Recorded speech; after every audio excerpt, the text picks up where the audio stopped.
Morning, good afternoon, and good evening. Just breathe. It's going to be okay.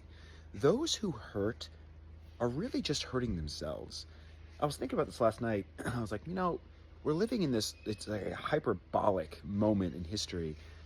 But then when you flash back, you're like, I imagine Watergate was probably pretty trippy. I imagine civil rights movement was pretty trippy. And I imagine the other moments in our history were interesting. But what I really was thinking about was like, we're at this moment where I think so many people are hurting, and then we overlay on top of that this idea of people are scared to be wrong, and what you created is the most un-American world I could ever imagine. And I'm not saying I'm not an expert on American culture. I'm just a person who happens to love this country and really thinks about us as this grand experiment of the human condition.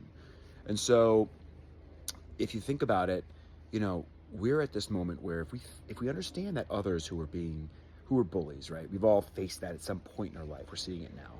And those individuals who are in fact the bullies, when you really peel back the layers, you realize there's a frailty underneath that. There's a hurt that they are kind of going above and beyond to kind of present that it's okay, and usually that happens in more of an attacking fashion, more of a bullying fashion.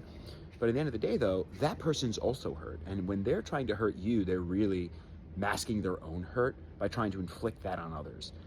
And when you think about how humans have kind of dealt with this over the years, some of it was in silent protest. Does that work now? I'm not sure.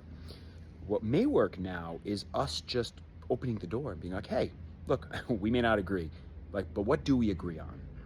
Okay, we agree on that. Interesting. This is probably not going to work for little kids, because little kids aren't going to be this way, but as adults, this may work, or young adults.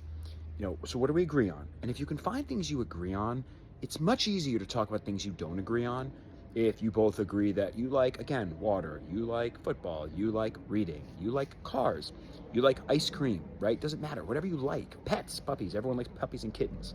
Unless you're a baddie, which point you may not. But, at the end of the day, what we need now are people that are creating bridges between the islands of each one of us. We don't need people that are just going to be blowing up bridges, because there's no benefit to that. Every single person wants to thrive and be happy. Ask them. No, nobody wants to be sad and alone. Pretty sure that's like the opposite, right? And we're heading towards a place of sad and alone. What we need to be thinking about is, how are we creating environments that bring people up, that bring people together, and allow us to share our differences? Because the First Amendment's the best amendment, right? Your ability to not agree with me means we get to the better idea, even if it's not mine. So my proposition is this: bullies are just lonely, sad people who need a hug. Maybe there's a way to philosophically get there. Let me know your thoughts.